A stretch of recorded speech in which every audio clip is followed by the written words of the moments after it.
Supreme court आज अरसलान इफ्तिखार नजर सानी दरख्वास्त का फैसला सुना रही है। मजीद तफसीलात जानते हैं अपने नुमाइंदे माजिद जलाल से। माजिद, फैसला गुज़श्ता रोज महफूज कर लिया गया था, क्या तवक्को है कितनी देर में फैसला सुनाया जा सकता है?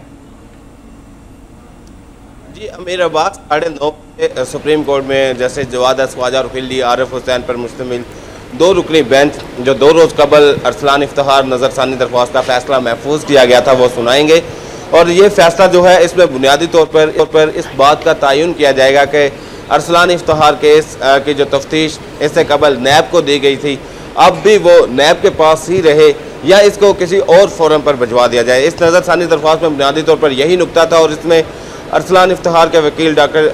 सरदार इसहाक की जानिब से जो दलाइल में नैब पर अदम इत्मीनान का इजहार किया गया था उसमें उनका ये कहना था कि नैब की जानिब से जो ज्वाइंट इन्वेस्टिगेशन टीम बनाई गई उसमें तमाम अफसरान वही रखे गए हैं जिनका किसी न किसी सूरत में मलिक रियाज से ताल्लुक़ है। जबकि दूसरी तरफ मलिक रियाज के वकील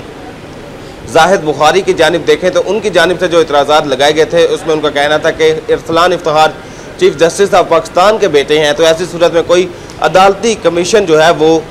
कबूल नहीं किया जाएगा। ऐसा कोई फैसला है तो उस पर तहफ़्फ़ुज़ात होंगे। ये दोनों तरफ के बुनियादी दलाइल थे और जो बुनियादी तौर पर फैसला होना है वो अरसलान इफ्तिखार केस की तफ्तीश के हवाले से है कि आया ये नैब के पास ही रहे या इसको किसी और फोरम पर भिजवा दिया जाए। इससे कबल जब अरसलान इफ्तिखार केस का फैसला सुनाया गया था तो सुप्रीम कोर्ट ऑफ पाकिस्तान की जानिब से अटॉर्नी जनरल को ये इख्तियार सौंपा गया था कि वो इसकी तफ्तीश किसी भी रियासती फोरम को भिजवाएँ जो इन्वेस्टिगेशन कर सके इस सिलसिले में। तो अटॉर्नी जनरल की जानिब से नैब को चेयरमैन नैब को ख़त लिखा गया और उसमें एक जॉइंट इन्वेस्टिगेशन टीम बनाने की दरख्वास्त की गई थी, जिसके नतीजे में ये एक जॉइंट इन्वेस्टिगेशन टीम बनी थी नैब की जो कि अरसलान इफ्तिखार केस की तफ्तीश जिसने शुरू की। लेकिन बाद नज़र सानी दरख्वास्त आने के बाद एक मौका पर सुप्रीम कोर्ट ऑफ पाकिस्तान ने इस केस की जितनी भी इंक्वायरी है उसको रुकवा दिया था और उस पर हुक्म इम्तनाही जारी कर रखा है। तो आज हुक्म इम्तनाही भी खारिज होने का इम्कान है। इसके अलावा जो इन्वेस्टिगेशन है, जो इंक्वायरी है, वो भी नैब या किसी और नैब के पास ही रहने या किसी और फोरम को भिजवाए जाने के हवाले से फैसला सुनाया जाएगा। जी माजिद बताइएगा और कौन कौन से अहम केसेस आज सुप्रीम कोर्ट में ज़ेर समाअत है? मंदिया इसके अलावा जस्टिस जवाद ख्वाजा और खिलजी आरिफ हुसैन पर मुश्तमिल 2 रुकन कल एक था जिसमें नेटो कंटेनर्स में जो बुनियादी तौर पर हुई थी, जो नेटो कंटेनर्स गुम हो गए थे,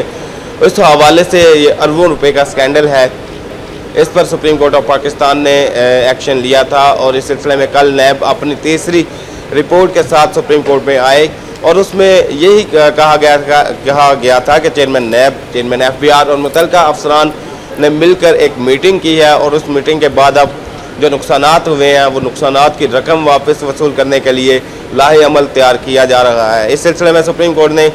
उनसे ये भी इस्तफसार किया था कि अब तक कितने नेटो कंटेनर्स को चेक किया गया है जिनको बॉर्डर क्रॉस सर्टिफिकेट दिए गए थे। इस सिलसिले में नैब वकील का कहना था